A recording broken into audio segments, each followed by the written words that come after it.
When I was a little girl, actually my sister and I, we started to play.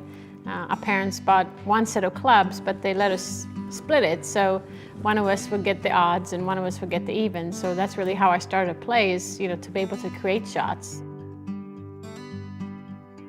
I didn't really know what a full set was in the beginning.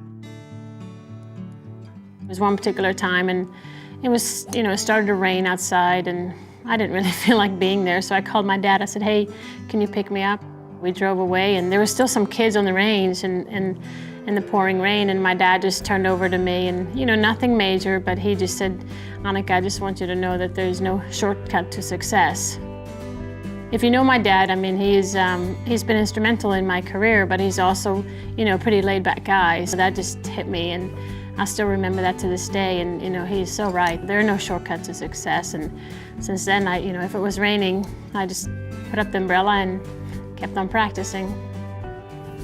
When I played in a golf tournament, a lot of people look at me and say, "Well, you don't look nervous." And on the contrary, I mean, I do have a lot of feelings. I just maybe don't show them, in my eyes or in my face. It's more, inside my heart. And, for me to wake up on Sunday morning with several shot lead, that wasn't that easy. It's almost more pressure to go out there the last day because the only one that can lose is me. Full extension on the top, open your shoulders, and slowly back down. No other women had, broken the 60 barrier. There's been a few guys have done it, but I've always felt like that was possible. And I remember the last putt, I mean, it wasn't very long, but it felt humongous. And I figured if I don't make it, it's a fantastic round, but if I make it, it's history. So eventually I was able to take the putter back and stroke the ball beautifully, and it went in. And I mean, I was right there living the moment, enjoying, what I've been working so hard for, and it's just another special moment. Well, I think golf is a game that really can teach you a lot of things about life.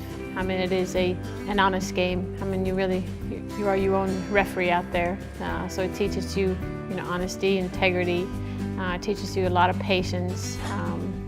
It's a tough game. I mean, you really have to understand that every day is different. But I also think that, if you go out on the golf course and you play with some people, you can really find out the true characters.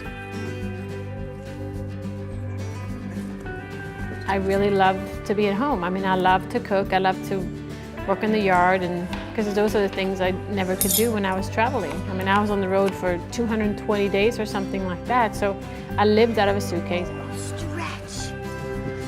I never really felt like I had a home. I had a key and I can go in, but it was just never my home. So that's one of the things I'm enjoying now, is this is my house, this is where my family is, this is where my heart is. It's funny, people always say, if you have vacation, where are you going to go? I said, I'm not going anywhere, I'm staying at home. Because this is, home is my place, and that's where I want to be.